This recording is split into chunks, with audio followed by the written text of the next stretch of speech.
Donc nous avons vu la semaine, non, il y a 15 jours, ou 3 semaines, la fois dernière. Non, il y a 15 jours.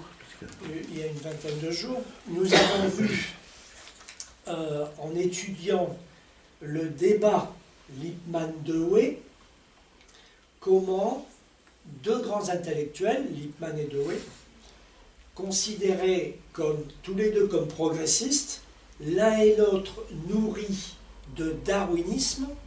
Il y en a même un des deux qui a fait un livre comme ça sur Darwin, sur l'influence de Darwin sur la philosophie, c'est Dewey, et qui se réclament tous les deux du pragmatisme. L'un d'eux, d'ailleurs, est le fondateur et l'un des fondateurs du pragmatisme, c'est Dewey encore. Nous avons vu comment ces deux intellectuels cherchent une porte de sortie à la crise du libéralisme de l'époque, fin 19e, début 20e, qui s'étend sous leurs yeux. Ils pensent tous les deux qu'il faut reformuler les prémices de la démocratie pour les adapter à ce qui s'est développé sous leurs yeux, vient de se développer sous leurs yeux aux États-Unis, c'est ce qu'ils appellent, après Wallace, qui a inventé l'expression, « the Great Society ». The Great Society, la grande société. Donc ils pensent tous les deux qu'il faut s'adapter à cette Great Society. Mais une fois qu'on a dit ça, tout de suite les chemins de l'un et de l'autre bifurquent. Dewey, lui, il propose de restructurer la société de manière à ce que les citoyens puissent auto-organiser librement leur communication. Il est dans une vision des choses, on va dire, horizontale, pour simplifier beaucoup. Alors il fait appel pour cela aux enquêtes, etc. La théorie des enquêtes de Dewey, elle est célèbre, je passe, je n'insiste pas. Lippmann, lui, Walter Lippmann, lui, c'est très différent. Il se méfie de la masse, des masses, ou de la masse. À son époque, on dit la masse. Nous, on a plutôt tendance à dire les masses, populaires, entre parenthèses. Mais à l'époque, on dit la masse. De la masse informe, soumise aux stéréotypes, ce sont des expressions de l'époque, de la masse informe soumise aux stéréotypes, et il préfère, lui, faire appel aux experts. On peut dire que Dewey est dans une optique, pour employer des expressions d'aujourd'hui, qu'on pourrait dire de démocratie participative, expressions d'aujourd'hui, ce ne sont pas des expressions de l'époque, tandis que Lippmann, il propose un mix de gouvernement des experts, pour le coup, là c'est une expression d'aujourd'hui, de manufacture du consentement, c'est un titre d'un livre de Lippmann de l'époque, aussi de Noam Chomsky, la Manufacture of Consent. Donc Chomsky n'a pas inventé elle vient de Lippmann. Pour finir le mixte, eh bien, de démocratie minimaliste procédurale. J'ai déjà présenté la fois dernière, j'ai déjà dit la fois dernière ce qu'il fallait entendre par là. Donc voilà les deux bonhommes, quelques repères sur leur débat.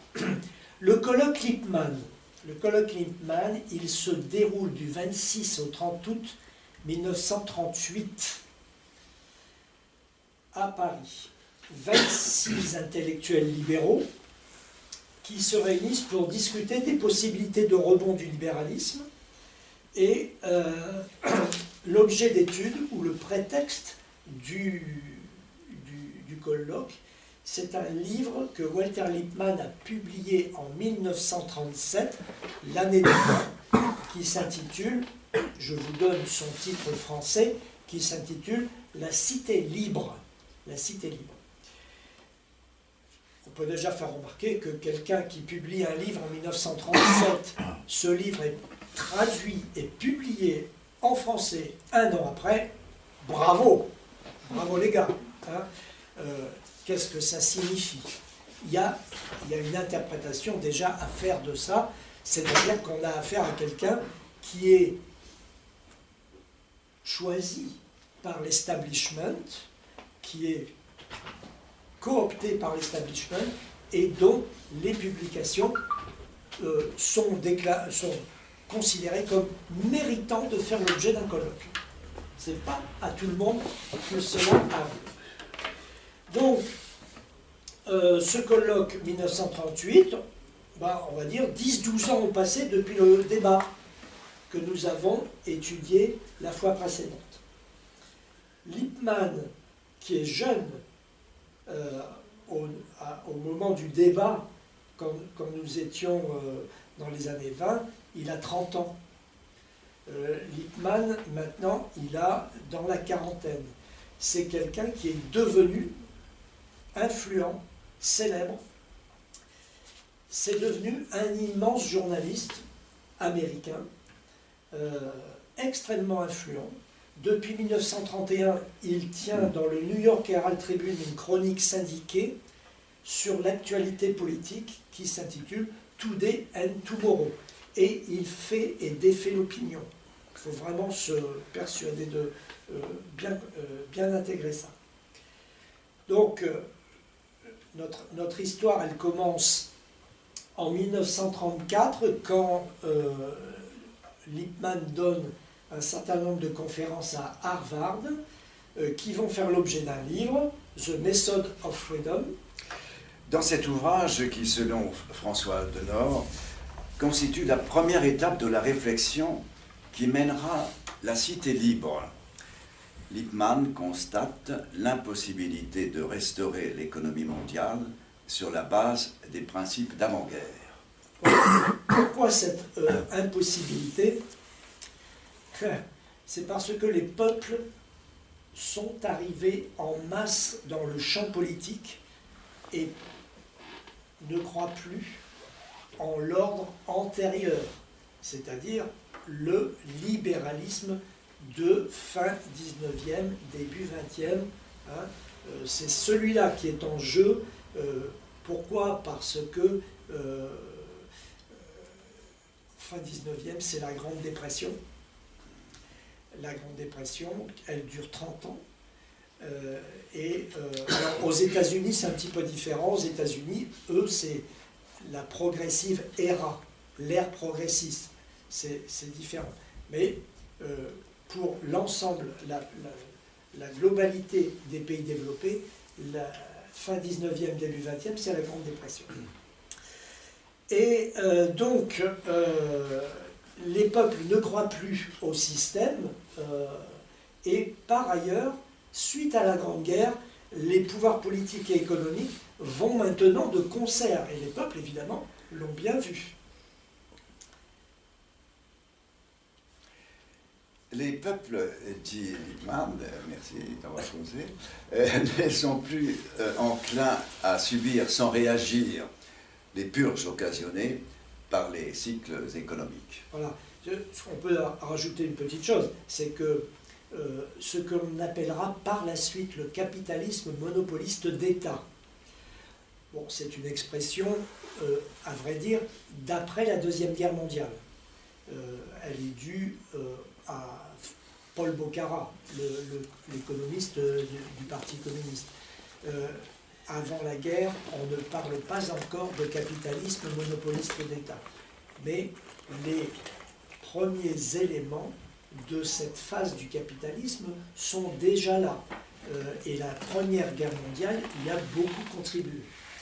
Donc, quand je dis tout à l'heure, quand je disais pouvoir politique et pouvoir économique qui fonctionnent de concert, c'est cela qu'il faut voir derrière cette formule-là.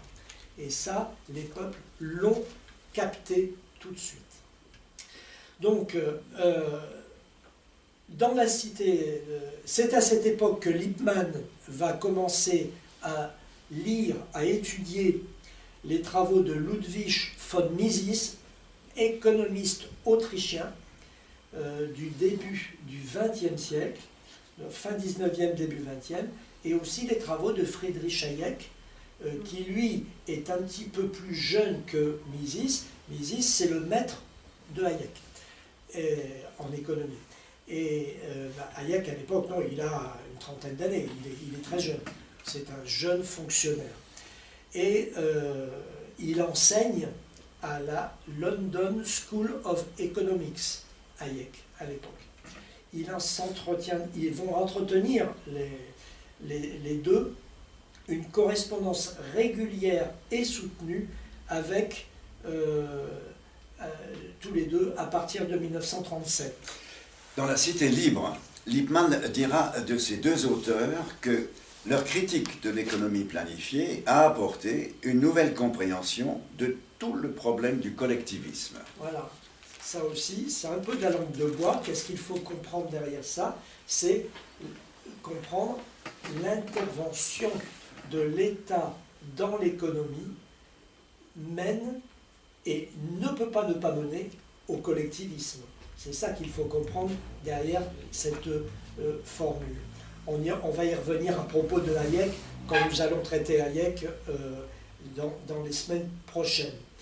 Mon plan pour cette conférence d'aujourd'hui, je vais vous proposer un résumé en 5 points de La Cité libre de Lippmann pour que vous ayez une idée du contenu à partir duquel le colloque se déroule en août 38. Deuxième partie, une présentation de ce qui se passe dans le colloque, quelques portraits rapides de certains intervenants, des choses comme ça. Et puis, troisième partie, la description, la présentation de la production du colloque, c'est-à-dire l'agenda libéral. Le colloque se termine par la définition d'un agenda libéral. Donc, la Cité libre de Lippmann, qu'est-ce qu'on y trouve? On y trouve des choses plus ou moins claires, plus ou moins évidentes. Premièrement, Lippmann constate que le libéralisme, qui a été le moteur de la révolution industrielle et qui a engendré la prospérité économique, il parle des États-Unis, là, n'est plus en odeur de sainteté nulle part, depuis à peu près 1870. Il constate également qu'à côté de la prospérité, et en parallèle de cette prospérité, il y a eu aussi l'apaupérisation, le déracinement, il aurait pu dire la prolétarisation, bien entendu, mais quand on s'appelle Lippmann, on dit déracinement. Et puis, il y a eu aussi le refus des lois protectrices du travail, le refus par les capitalistes des lois protectrices du travail, etc., etc. Il y a eu tout un tas de choses. En outre, le marché, dit Lippmann, le marché laissé à lui-même, a bien du mal à gérer des cataclysmes, des crises, comme les guerres. Bref, l'homme, si on ajoute tout, l'homme a été traité par l'industrie, par le système, comme une chose et non pas comme une personne. Et dans ces conditions, dit Lippmann, il ne faut pas s'étonner des réactions de rejet de l'économie de marché, bien sûr, et de la naissance d'un mouvement socialisant, quelle horreur, tendant vers le communisme. Ça, c'est une obsession de Lippmann, mais vous savez, c'est une obsession un peu aussi de Dewey, il ne faut pas se le cacher, et c'est une obsession assez générale. Dans le colloque Lippmann, tout le monde est contre l'économie, le mouvement socialisant tendant vers le communisme. Le problème est que les réponses apportées à cette situation, c'est-à-dire le mouvement socialisant tendant vers le communisme, le problème est que les réponses apportées à droite comme à gauche, dit Lippmann, sont illusoires et dangereuses. parce qu'elles font l'une et l'autre la part trop belle à l'État. Les réponses de droite comme les réponses de gauche. On peut relever dès ce premier point, donc, une originalité de l'analyse de Lippmann. Elle consiste à dire que la catastrophe totalitaire constitue une réaction à une autre catastrophe, celle du capitalisme historique. Voilà. Lippmann est l'un des très rares auteurs, on va lui reconnaître cela, à brosser un tableau sombre du capitalisme. On va lui reconnaître ça. Hayek, rien à voir. Vous ne trouverez sous la plume de Hayek aucun commentaire négatif sur le capitalisme. Même le chômage le plus sombre, ça trouve des explications à ses yeux. Donc, il est un des auteurs à dresser ce tableau sombre du capitalisme sur tous les plans, économique, social, humain, moral, intellectuel, etc. Donc c'est, ma foi, toujours bon à prendre. Deuxième grande idée ou grand thème de Lippmann dans La Cité libre, la solution aux dérives du libéralisme n'est pas le rejet de celui-ci, mais son adaptation. Non, on ne rejette pas le libéralisme, mais on l'adapte. Et Lippmann définit ainsi son projet. Il veut refonder le libéralisme contre ses déviations historiques. Et pour ce faire, dit-il, il faut distinguer le mot et la chose. Le mot, il est complètement dévalorisé, dévalué, pour prendre une expression financière, et il est permis de penser, dit-il, qu'il n'est plus attractif du tout. Qu'il constitue aujourd'hui un ornement fané évoquant les sentiments les plus douteux. Voilà. Voilà pour le mot. Par contre, il est important de déterminer, comment dire, parlons de la chose, il est important de déterminer ce que le libéralisme en tant que tel a apporté en termes d'émancipation et de prospérité. Il s'agit, dit Lippmann, de trouver la meilleure façon d'adapter la loi et la politique à un mode de production dans lequel le travail humain est spécialisé et qui rend en conséquence les individus et les sociétés de plus en plus dépendants les uns des autres dans le monde entier. Voilà. Donc, en particulier, il faut renforcer les mécanismes de marché. Là-dessus, dit Lippmann, Spencer n'a pas été à la hauteur. C'est la sacralisation du laisser-faire manchestérien qui est la cause de la déchéance du libéralisme.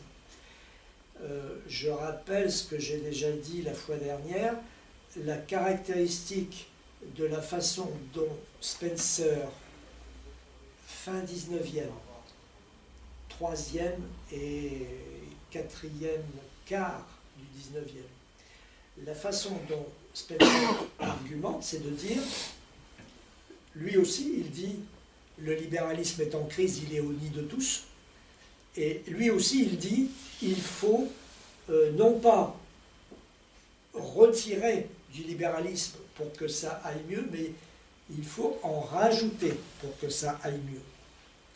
Donc, Lippmann, il s'inscrit dans cette continuité tout en la critiquant. À cet égard, là où il critique Spencer, il dit la distinction ou la séparation entre un champ de l'économie qui relèverait des lois naturelles et un champ de la politique qui lui relèverait de la loi des hommes n'est pas une bonne chose. Et c'est avec ces idées en tête qu'il faut remettre l'ouvrage sur le métier dit Lippmann, c'est-à-dire articuler, confondre l'économique et le politique. Vous voyez, si je dis capitalisme monopoliste d'État, vous voyez les résonances. Sur ces bases, dit Audier, Lippmann adresse un programme d'action qui reste fidèle aux valeurs philosophiques du libéralisme, tout en rompant avec les errements des libéraux historiques. Voici ce que dit Lippmann dans La Cité libre. L'effet de ces réformes serait en effet avant tout de réduire considérablement les possibilités d'enrichissement par l'exploitation et par l'exercice de privilèges légaux. Ces réformes s'attaquent à la source des gros revenus provenant des divers genres de monopoles, des droits exclusifs sur le sol ou les ressources naturelles, des mauvais marchés sur lesquels les ignorants et les faibles sont désavantagés. Au point de vue de l'économie d'échange, les revenus provenant de ces inégalités naturelles ne sont pas légitimement gagnés. Ils sont au contraire parasitaires, adventistes. Et si le monde réel était conforme à la théorie des économistes, ces revenus illégitimes n'existeraient pas.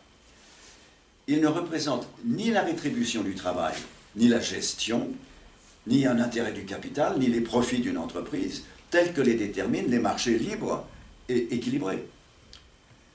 Ce sont les tributs levés sur les salaires, les intérêts ou les profits, en dénaturant ou en manipulant le prix du marché. Voilà, donc on retrouve quelque chose que j'ai dit autrement il y a quelques minutes. Lippmann critique le libéralisme au nom du libéralisme. Hein, il y a quelque chose comme mettre de l'eau dans son vin, hein, faire la part du feu. Vous voyez ces expressions, hein, c'est-à-dire penser une retraite en bon ordre pour sans doute ensuite de nouveau avancer, en tout cas maintenir le système.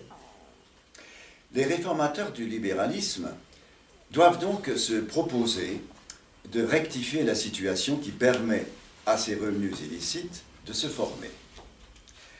Si leurs réformes sont profondes et efficaces, il n'en formera plus. Or, nous avons vu qu'afin de rectifier cette situation, il faut engager d'énormes dépenses pour l'eugénisme et l'éducation, assurer la conservation du sol et des richesses naturelles qui constituent le patrimoine national, développer ce patrimoine par des travaux de récupération, de lutte contre les inondations et la sécheresse, d'aménagement des cours d'eau, des ports et des routes, de développement de la houille blanche, d'amélioration des possibilités de transport et d'échange de marchandises et de services. Perfectionner les marchés en organisant des services de renseignement, d'inspection et autres, assurer et indemniser contre les risques et les pertes dues aux transformations économiques et techniques. Il faut bien d'autres choses. Par exemple, fournir les possibilités de recréation qui ne peuvent pas exister dans les collectivités spécialisées et surpeuplées. C'est précis tout ça, hein, ça rentre dans un certain détail.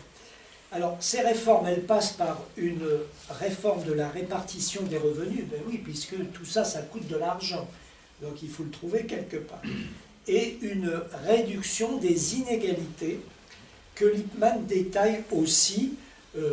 Je passe évidemment, mais vous trouvez ça dans La Cité libre, édition française, page 280, 284, 284, 285, tout ça est indiqué. Il s'exprime aussi sur les services et les investissements publics, page 280, 282. Je vous donne les références parce que si jamais vous avez un goût particulier pour ce genre de sujet, La Cité libre n'est pas une lecture complètement inutile non plus, même si on a affaire à un libéral, évidemment. Hein, c'est quelqu'un qui veut sauver le système. Mais c'est intéressant de voir comment il raisonne, tous ces gens. Cela fait, pour que ces propositions ne risquent pas d'être mal interprétées par son public à lui, Lippmann, eh bien, pour que personne n'y voit un brûlot contre le système, il prend une précaution. Il souligne dans le chapitre, page 286-292, le conservatisme profond des réformes libérales qu'il préconise. Donc tout ce que je vous raconte là, c'est particulièrement conservateur. C'est ce qui s'appelle, comment dire, frère, garde-toi à gauche, garde-toi à droite. Toujours cette idée de réviser radicalement le libéralisme en restant sur le terrain du libéralisme. Pour le dire autrement, revenir aux idées libérales, mais peut-être de façon plus ou moins novatrice. Alors, voilà deux thèmes pour les deux premiers thèmes. Le troisième thème, c'est que la réalisation de l'agenda ou des idées, des propositions de réforme qu'avance Lippmann implique de revoir la conception des lois. Ça, c'est un passage un peu plus technique de Lippmann. Au lieu d'être conçus comme des commandements, dit Lippmann, c'est-à-dire à l'image de la loi de la tradition autoritaire anglaise héritée de la monarchie absolue, au lieu d'être donc des lois-commandements, les lois devraient beaucoup plus tenir compte des relations, on dirait, moi je dirais, des rapports sociaux qui existent au sein de la société, entre les êtres humains et les choses, et conformément cela à la tradition libérale.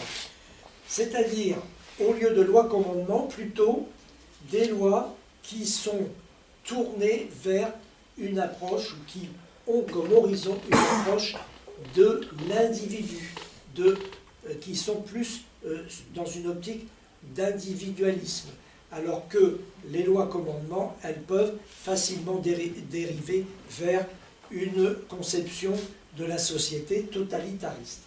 Donc, Lippmann dit, au lieu d'une approche verticale, plutôt une approche horizontale.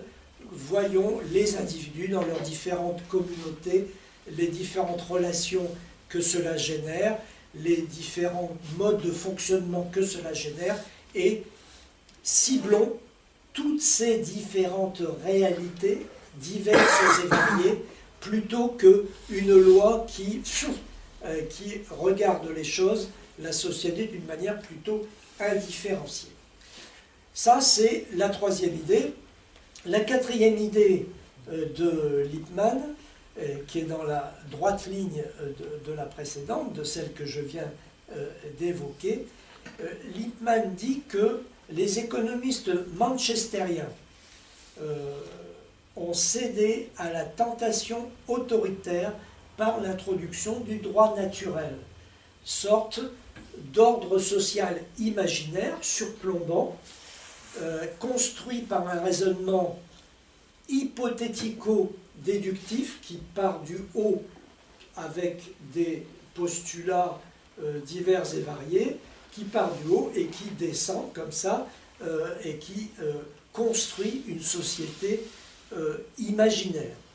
Et les lois de l'économie auxquelles parviennent ainsi les économistes, à partir de ces points de départ, économistes manchestériens, dit Lippmann, et lois que les manchestériens qualifient de naturelles, lois naturelles, disent-ils, eh bien, elles n'ont d'autre dessein, ces lois soi-disant naturelles, dit Lippmann, que d'imposer aux hommes l'ordre du monde que nos économistes manchestériens croient le meilleur. Mais c'est leur monde, ce n'est pas le nôtre, c'est leur monde. À cette conception, Lippmann oppose le droit artificiel, fondé sur l'usage de la raison et orienté vers l'amélioration de l'état des choses. On trouve un peu un écho là au pragmatisme, un écho du pragmatisme que j'ai évoqué tout à l'heure, c'est-à-dire regarder, s'occuper des choses d'une manière que cela débouche sur un meilleur fonctionnement, de meilleures conséquences, moins d'effets pervers, etc., etc. et ça c'est un point commun, je l'ai dit tout à l'heure, entre Lippmann et Deault. Donc raison artificielle, donc, droit artificiel, raison artificielle, et à cet égard, si Lippmann est favorable au régime présidentiel, parce que plus apte, selon lui, à contenir les intérêts particuliers et à s'approcher ainsi de l'intérêt général, il conçoit le rôle du Parlement comme une simple instance de contre-pouvoir et pas plus. Et contre-pouvoir et contrôle et pas plus. Et non comme un organisme qui légifère à tout va. Et là, nous en arrivons à la 5e et dernière thèse, qui est consacrée par Lippmann à l'agenda du libéralisme. Lippmann imagine un État habilité à légiférer partout, mais à condition que ces lois traitent de façon générale des rapports des hommes entre eux, à condition que ces lois ne cherchent pas à donner de privilèges à personne. Je ne sais pas où tu es. Mettez-vous d'accord, hein. Attends, non, parce que c'est chaque fois que je martyrise mon texte, c'est comme ça que ça se passe. Là, Attends. C'est parce que nous sommes obligés de raccourcir un petit peu. Tu as bien improvisé. Oui, Cela dit, voilà. c'est pas la même chose que je pense. Ah, d'accord. Encore une œuvre stalinienne. Et encore une Ah, fois, ouais. stalinienne. Mais, La censure est de partout, hein. Alors attention, au passage, il reproche aux États, c'est bien ça que tu voulais dire, c'est ça. aux États modernes de vouloir donner des privilèges à tout le monde. Ce qui, d'après lui, ne peut que conduire à une impasse. Par exemple, il reproche aux États modernes leur tropisme vers le planisme. Ce mot-là, vous ne le connaissez peut-être pas. Il était très répandu à l'époque, au début du XXe siècle. Il a été popularisé par un économiste belge, Deman, D-E, plus loin, M-A-N, Deman, le planisme, ou bien, autre mot de l'époque, le constructivisme. Et puis, troisième mot de l'époque, et d'aujourd'hui aussi, le collectivisme, bien sûr, bien entendu. Donc, Lippmann cible les sociétés, les gouvernements qui ont ce genre d'horizon économique et politique. Leur rôle, dit-il à ces États, n'est pas de s'occuper du bonheur des hommes et de découvrir à cette fin des lois scientifiques et nécessaires, mais juste de rationaliser les choses, de prévenir les crises, de fabriquer du consentement. Vous voyez la récurrence de ces thèmes: réparer la société, prévenir les crises, fabriquer du consentement. Il y a chez Lippmann incontestablement l'idée que le pouvoir doit être limité et contenu. Il est donc résolument favorable au pouvoir du check and balance qui tente à paralyser un peu, à limiter l'action des États. Une fois qu'il a dit cela, bien entendu que Lippmann n'est pas opposé à ce que les États interviennent sur des sujets d'intérêt général, pourvu que les choses ne dérapent pas. C'est un point que François Denord relève. Il relève qu'il n'est pas contre le programme social de Roosevelt, dont il reprend l'essentiel dans son agenda du libéralisme. Voilà. Il faut bien voir qu'entre le discours que tient Lippmann et la réalité du terrain, il y a un écart. Là, Lippmann n'est pas totalement sur un discours réaliste, puisque la guerre est passée par là, et la guerre, elle a entraîné un développement considérable de l'intervention de l'État dans l'économie. Considérable. Et y compris d'ailleurs des politiques sociales, d'assurance sociale, etc. Donc, là, Lippmann un petit peu, il prend ses désirs pour des réalités. Son discours n'est pas totalement sur le réel.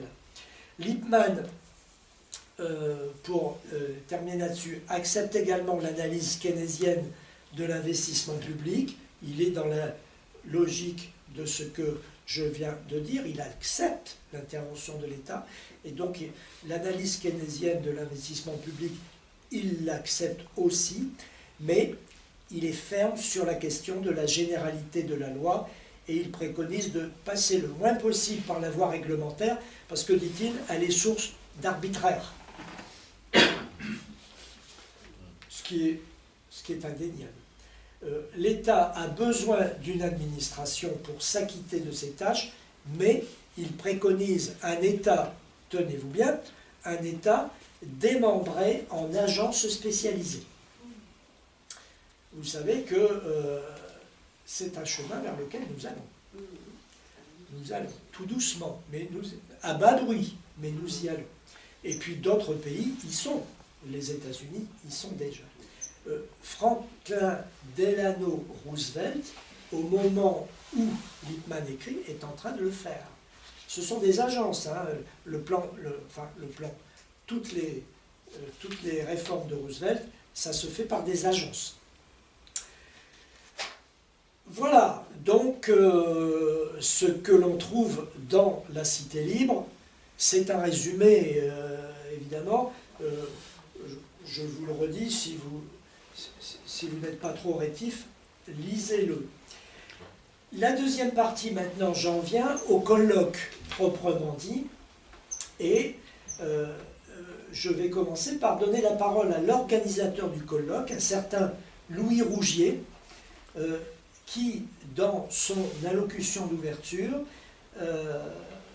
fait deux choses. D'une part, il loue les qualités de la Cité libre, c'est bien le moins, puisque le colloque va porter là-dessus. Hein. Il loue les qualités de la Cité libre, il lui trouve trois qualités particulières, et d'autre part, il indique les questions que le colloque va devoir affronter au cours des 26 au 30, ça fait 5 jours. Donc, au cours des 5 jours de colloque. Donc, en ce qui concerne les qualités de la Cité libre... En premier lieu, le livre de Walter Lippmann démontre de façon péremptoire que socialisme et fascisme sont les deux variétés d'une même espèce.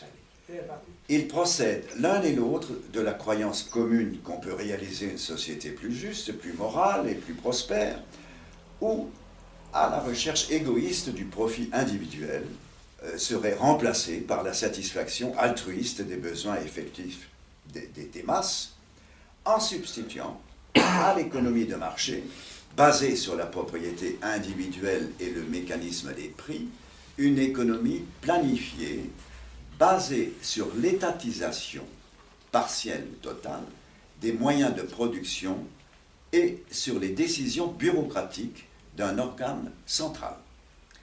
Et Rougier, sur la base de ce constat, fustige à la fois la gauche et la droite.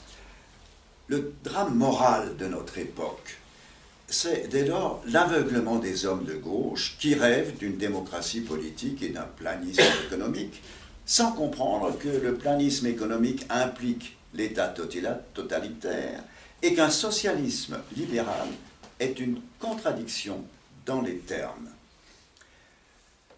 Le drame moral de notre époque, c'est l'aveuglement des hommes de droite qui soupirent d'admiration devant les gouvernements totalitaires, tout en revendiquant les avantages d'une économie capitaliste, sans se rendre compte que l'État totalitaire dévore la forme privée, met au pas et bureaucratise toutes les formes de l'activité économique du pays.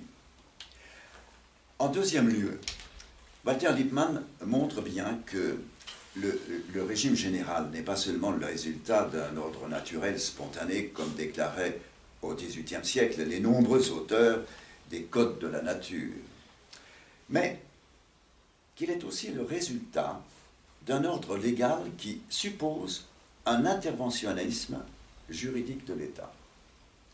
Et là, Rougier emploie une métaphore promise à un bel avenir. Être libéral, ce n'est pas, comme ceux les manchestriens, laisser les voitures circuler dans tous les sens, suivant leur bon plaisir, d'où résulteraient des encombrements et des accidents incessants. Ce n'est pas, comme le planiste, fixer à chaque voiture son heure de sortie et son itinéraire. C'est imposer un code de la route, tout en admettant qu'il n'est pas forcément le même au temps des transports accélérés qu'au temps des diligences. Voilà. En ce qui concerne les questions auxquelles Oui. la Colle a Vas-y, trouvé vas-y. des réponses. Hein. Oui, J'en aurai une question alors. Le déclin du libéralisme, en dehors de toute intervention de l'État, est-il inévitable par suite des lois même de son propre développement? Deuxième question, le libéralisme peut-il satisfaire les exigences sociales des masses du monde actuel? Voilà. Donc, le livre a plein de qualités. Les questions auxquelles le colloque va avoir à répondre, eh bien, Louis Rougier les indique également. Et je passe assez vite à l'agenda du libéralisme parce qu'il est 8h moins 5. Dans la trace écrite, vous aurez une description des 3 principaux protagonistes du colloque, Hayek, Keynes et Lippmann. Leur principale thèse, etc. etc. Je ne peux pas passer là, je suis obligé d'accélérer, mais dans la trace écrite, vous verrez ce qui rapproche ou ce qui distingue les discours des uns et des autres. Daniel. Oui, oui. À quel moment a commencé le déclin du capitalisme et qu'est-ce qui a causé ce déclin? Ça, c'est une question à 500 €, mais on va dire que la vie... En gros, quoi. Oui, bien sûr, en gros. Mais d'abord, ce qu'il faut savoir, ce qu'il faut dire, c'est que la vie du capitalisme est faite de crises. C'est sa nature. Dans le Capital, Marx explique que le capitaliste, je vais vite, que le capitaliste a tendance à développer de manière compulsive son marché. Il produit ceci ou cela, il a tendance à le développer de manière compulsive. Toujours plus. Toujours plus. La concurrence joue par rapport à ça un rôle directeur, un rôle majeur. C'est que un capitaliste qui ne serait pas dans la logique du toujours plus, à terme, il est foutu. Donc, la concurrence, là je suis en train de te faire Source de stress. un résumé du Capital, il faut le prendre et en laisser, mais c'est l'idée, l'esprit. Donc, la concurrence, le système de la concurrence pousse inexorablement chaque capitaliste à développer de façon compulsive son activité.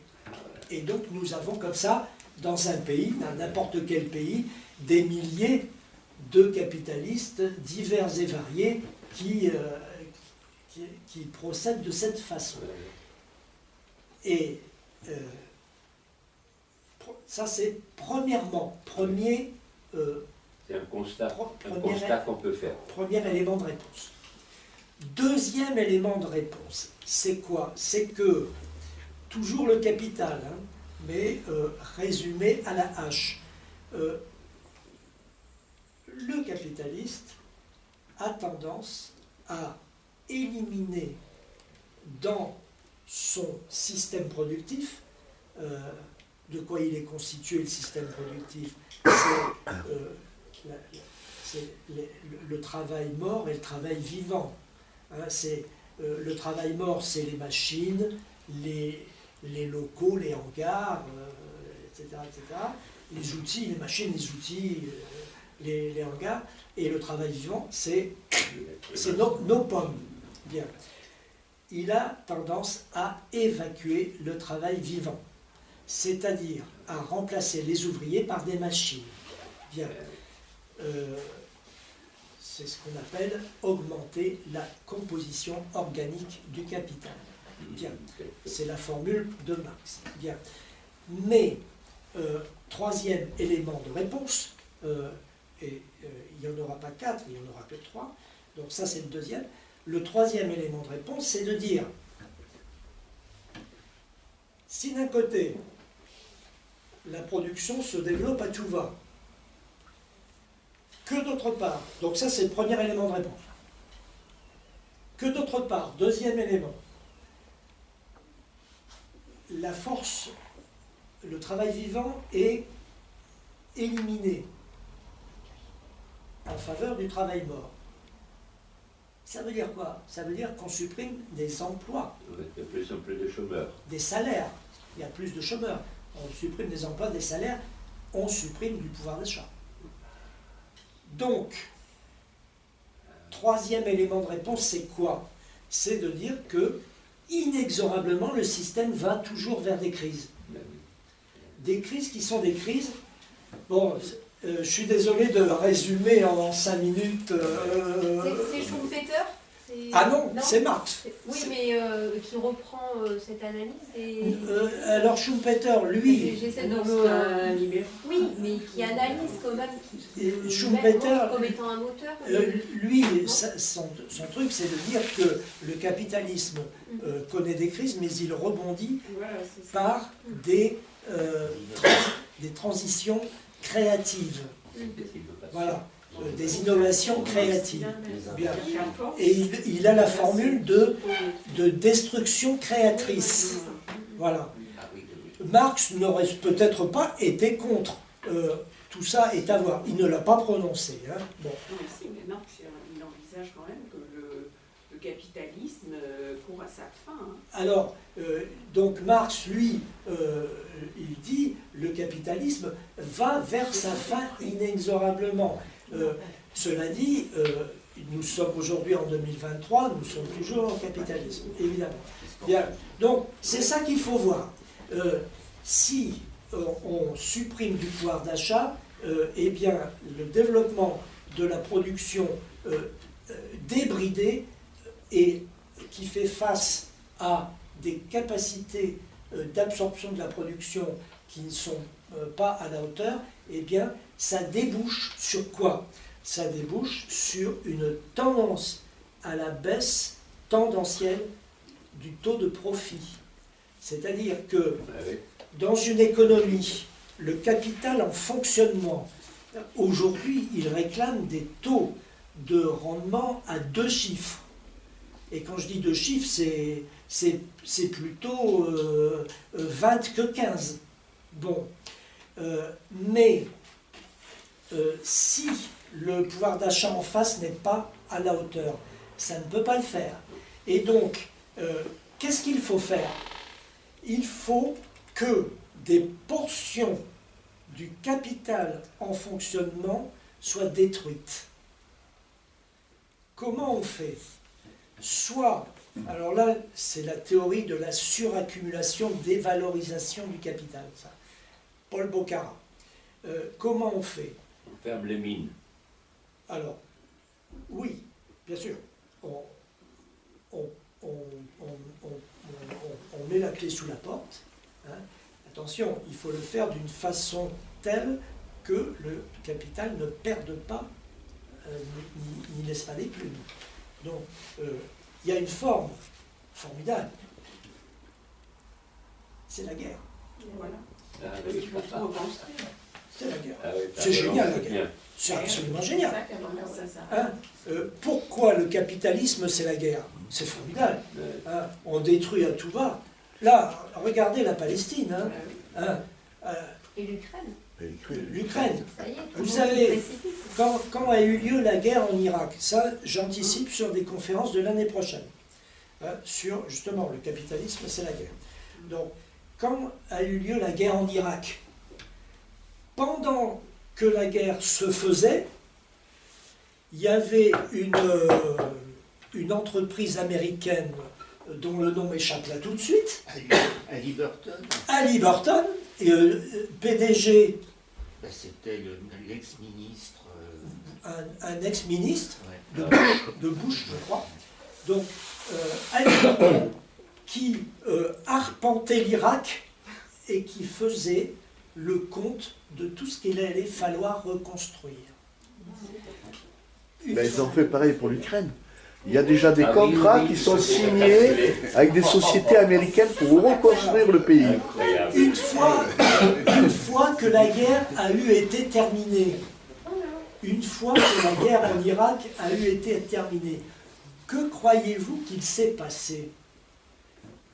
Halliburton a investi tout l'Irak et est arrivé un administrateur dont le nom m'échappe également. Mais l'année prochaine, je vous dirai tous ces noms-là, hein, dont le nom m'échappe également. Le mec, il a été nommé par Bush fils, administrateur, je ne sais pas quoi, bah, tu vas peut-être le La trouver. reconstruction de l'Irak. Et le gars, il a reconstruit l'Irak. Et Halliburton s'est fait, et pas que, mais Halliburton en tout premier lieu, s'est fait des profits majestueux. Majestueux.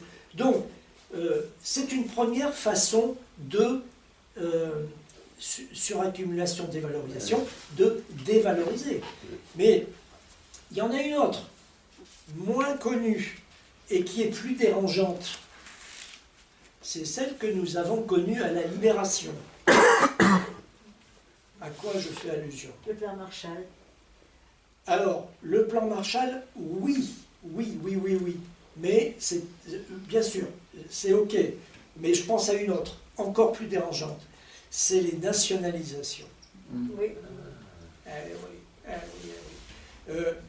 Ça, c'est pourquoi c'est dérangeant, c'est parce que nous nous targuons, nous sommes fiers, nous communistes, d'avoir, nous, nos ancêtres, d'avoir fait les nationalisations, les libérations.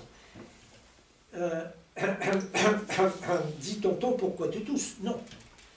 Il faut bien voir que si les nationalisations se sont faites, c'est parce que l'état de l'économie était tel que Annie Lacroix-Riz l'explique dans ses livres. C'est dérangeant, mais je suis désolé, le capital des pays développés voulait que quelqu'un d'autre qu'eux prenne en charge la reconstruction du réseau électrique, du gaz, des charbonnages, qu'est-ce que SNCF, et puis j'oublie sûrement quelque chose. Bon, voilà, et puis la sécurité sociale. La sécurité sociale. Il fallait sécuriser les conditions d'exercice des salariés. Ça ne pouvait pas durer comme c'était avant la guerre. Et ça, De Gaulle était contre. L'entre-deux-guerres, De Gaulle, il était contre. C'est Bon. grâce à Croizat. Alors, évidemment, quand je dis ça, je ne veux pas diminuer le mérite d'Ambroise Croizat. Mais simplement, je l'ai décrit ça quand j'ai parlé du compromis fordiste. Il doit y avoir 2 mois de ça, nous avons parlé du compromis fordiste. C'était en septembre. Le compromis fordiste, c'est une configuration géopolitique mondiale qui veut que le système fait la part du feu parce que il y a quoi à l'Est? Il y a un système socialiste qui a grandi, qui a maintenant les démocraties populaires, etc. Il y a la Chine, mais bon, la Chine, elle ne compte pas encore beaucoup. En 1945, elle est très sous-développée. Il faut oublier la Chine d'aujourd'hui, hein. Il faut penser à la Chine d'il y a 75 ans. Donc, le système se dit, mais où va-t-on là, hein? Les capitalistes, pendant toutes les années 1930, ils ont vu les résultats extraordinaires de l'URSS, les résultats économiques. Hein. Bon, ils ont vu aussi la dictature stalinienne. Bon, mais ils ont vu surtout cette formidable accumulation de capital et de capital productif et d'amélioration des conditions de vie des gens, et y compris la capacité de ce putain de pays à se préparer pour la guerre. Et à la gagner. C'est quoi ce truc? Donc, là, en 1945, ils se disent, ils ne savent pas où on va. Ils ne savent pas où ils vont, sur quel pied danser. Donc, ils préfèrent que les masses populaires ne s'entichent pas des pays socialistes. Donc, sécurité sociale, nationalisation, etc. Parce qu'il y a quand même un événement. L'URSS, avant la guerre, c'était l'URSS, mais après la guerre, il y a tous les pays satellites. Ça fait un paquet, hein? Ça fait un paquet, hein, la Pologne, enfin, la Bulgarie, la Roumanie, enfin, Roumanie, tout ça. Mais je veux dire, ça commençait à faire peur. On voyait l'Union soviétique arriver à Paris, Londres. Voilà. Donc moi je dis, encore une fois, je ne veux pas dévaloriser l'action des communistes de l'époque, simplement je dis, ils ont eu l'intelligence d'évaluer les rapports de force en présence, surtout après la victoire de Stalingrad. Donc ils ont eu cette intelligence de savoir déterminer où il y avait des points de passage pour avancer. Hein, voilà, c'est ça que je dis. Ça ne les dévalorise pas, ça dit qu'ils ont eu une intelligence politique hors pair pour savoir ce sur quoi le système était prêt à reculer. C'est le CNR, les jours heureux. Voilà. Ils avaient l'intention de continuer, mais voilà. malheureusement. Donc, je ferme cette longue parenthèse. Intéressant. Pardon? Dick Cheney. Dick Cheney. Dick Cheney, le PDG de Halliburton. Ah oui. Dick Cheney. Un nom bien connu, oui. Voilà. Alors, j'en viens tout de suite à la conclusion du colloque. Trois choses. Je passe sur les débats houleux et sur les différences d'appréciation des uns et des autres. Tout ça, vous allez le trouver dans la trace écrite. Trois choses en ce qui concerne l'agenda du libéralisme qui procède de ce colloque. Premièrement, ça c'est une nouveauté en tant qu'affirmation de principe, pas en tant que réalité, mais en tant qu'affirmation de principe. Premièrement, alors,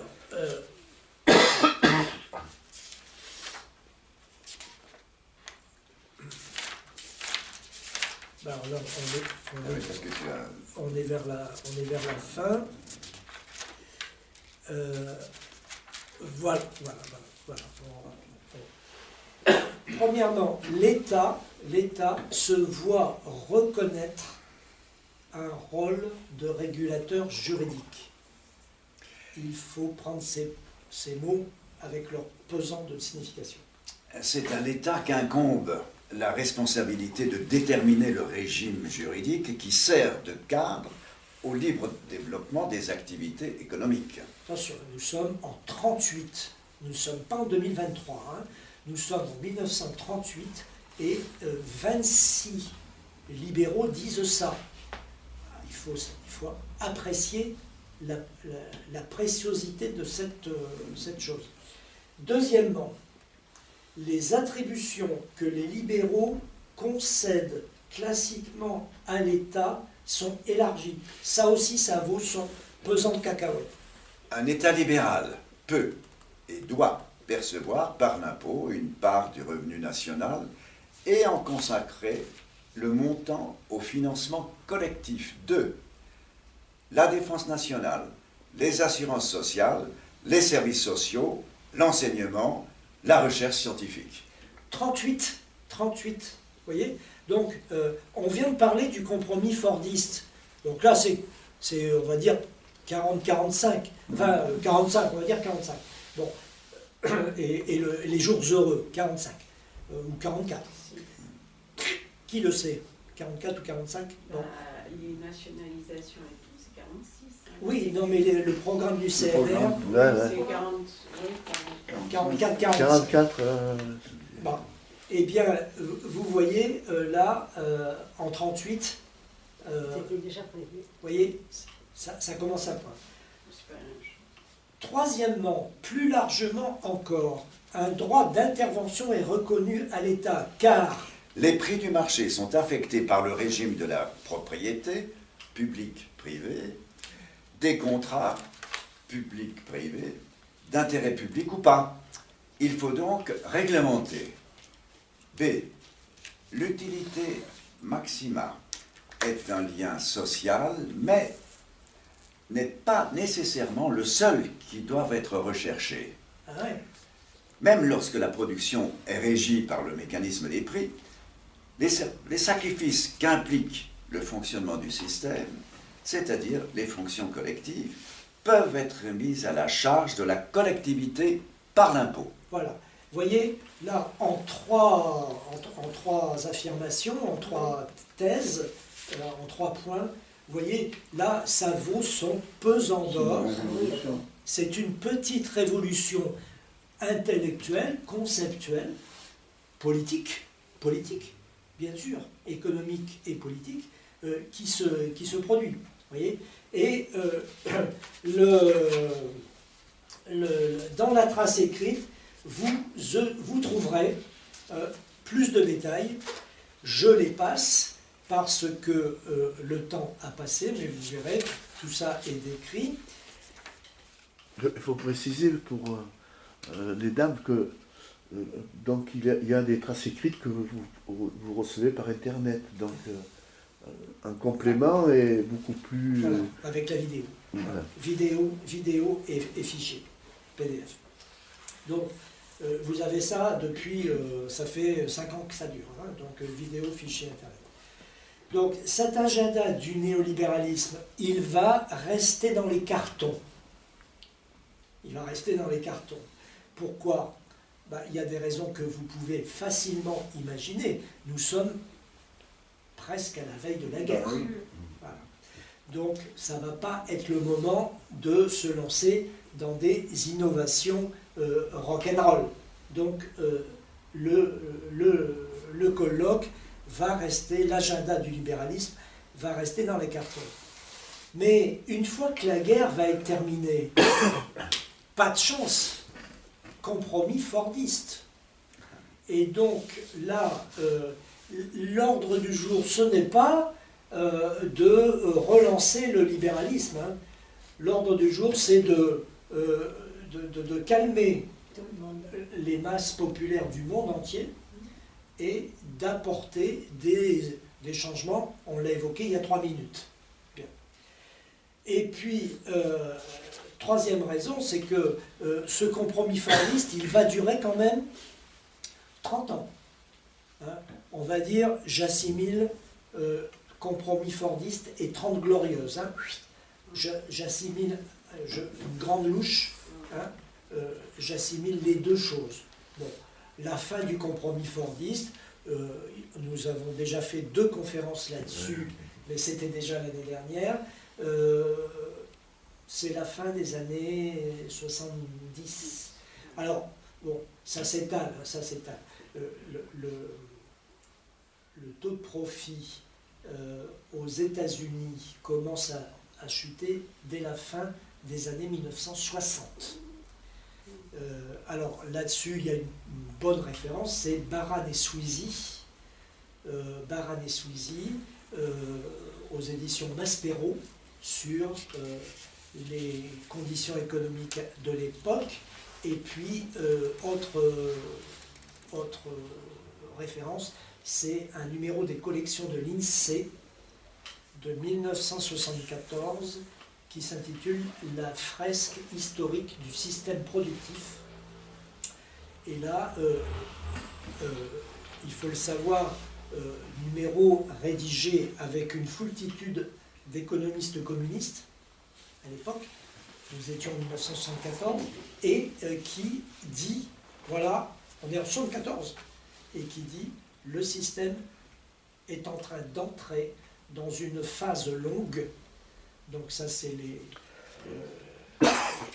Une question. Est-ce que le taux de profit aux États-Unis commençait à chuter maintenant 1900, à partir des 60 parce qu'il n'y avait pas assez de gens qui pouvaient acheter ce qui était produit? Oui, c'est une phase de suraccumulation. Donc, fin des années 1960 aux États-Unis. Donc, c'est le commencement de la manifestation du fait que le système américain s'approche de sa phase de suraccumulation. Et donc le taux de profit commence à baisser par-ci par-là. Quand il y a une fragilité, la moindre occasion ou le moindre problème qui s'ajoute, patatras. Hein? Quand nous sommes dans les 30 glorieuses, le système économique enjambe tous les problèmes climatiques, machin, trucs, etc. Tout passe à l'as pendant les 30 glorieuses. Aujourd'hui, pas du tout. Aujourd'hui, le moindre problème prend des proportions. Et qu'est-ce qu'il faut aujourd'hui? C'est, quelle est la formule? Une guerre. Quoi qu'il en coûte. Ah, oui. Ah, tout à Mais, fait. mais 74, Tout à coup, on avait des centaines de millions c'était disponibles. aussi, parce que moi là, je travaillais en usine, Ah oui, c'était la crise du pétrole, Ah, c'était qui incroyable. était considérable, puisque nous-mêmes on fabriquait des bateaux avec de la résine, donc à base de pétrole, et l'entreprise s'est trouvée avec une accumulation de bateaux, mais des produits qui avaient augmenté deux, trois fois, et il y a tout ça qui s'est... Donc, ça commençait, et ça commençait aussi les délocalisations de la production. Parce que moi j'étais syndicaliste dans le département, on commençait à avoir des entreprises productives dans le département, Ouais. Chantier Naval, Tibelletti, Vernier, tout ça, qui fermaient. Ouais. Hein. Donc, voilà. Donc, totale et conclusion, le Fordisme, bon, il a duré une trentaine d'années. À la fin des années 60 pour les Américains, 70 pour les pays européens, ça s'est déglingué. Et c'est là qu'est arrivée la contre-offensive néolibérale, Reagan et Thatcher, 79-81. 79-81. Et nous y sommes encore. Ouais. Nous y sommes encore. Voilà. Il y a un pays qui n'a pas suivi ce chemin-là, c'est l'Allemagne. Enfin, la République fédérale d'Allemagne, l'Allemagne de l'Ouest. L'Allemagne, elle s'est distinguée, elle a appliqué dès 1945, 46 ou 47, tout ça, je le dirai la fois prochaine, elle a appliqué ce que l'on a appelé l'ordolibéralisme. L'ordolibéralisme, c'est-à-dire une vision de l'économie et de la direction de la société spécifique à un économiste allemand qui s'appelle Walter Eucken. On va vous présenter tout ça la fois prochaine. C'est l'objet de la conférence de la fois prochaine. Mais quand même, il y a toujours des incidences. L'Allemagne et le Japon, on leur interdisait d'avoir une armée, de se développer, et sur un budget national, le budget de l'armée, c'est considérable. Ah ouais. C'est pour cela que l'Allemagne et le Japon, ils ont pu monter Investir. investir énormément, Oui. que ce que nous, on ne faisait pas, d'autant plus qu'il y avait toujours la crainte pour le capitalisme de l'Union soviétique, etc. Ouais. Donc, c'est ce qui leur a permis d'être une puissance européenne.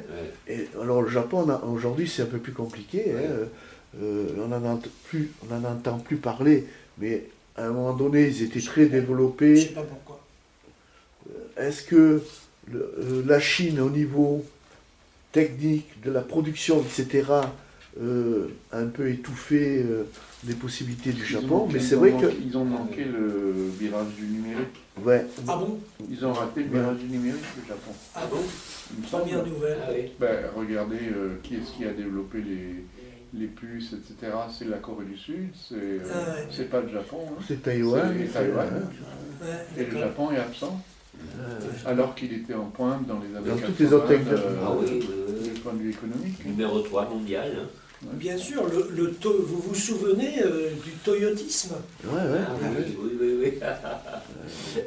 Qu'est-ce que Avec le nous avons? patron de Toyota qu'on Bourg connaît et bien en France. mou avec Toyota. Les prochaines dates. Donc, nous nous revoyons le mercredi 22 novembre.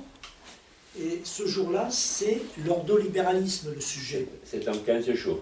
Dans 15 jours, Ouais, ici. ouais. Hein. Et après, nous aurons le mercredi 6 décembre, rendez-vous avec un grand bonhomme, Qui c'est? Friedrich Hayek.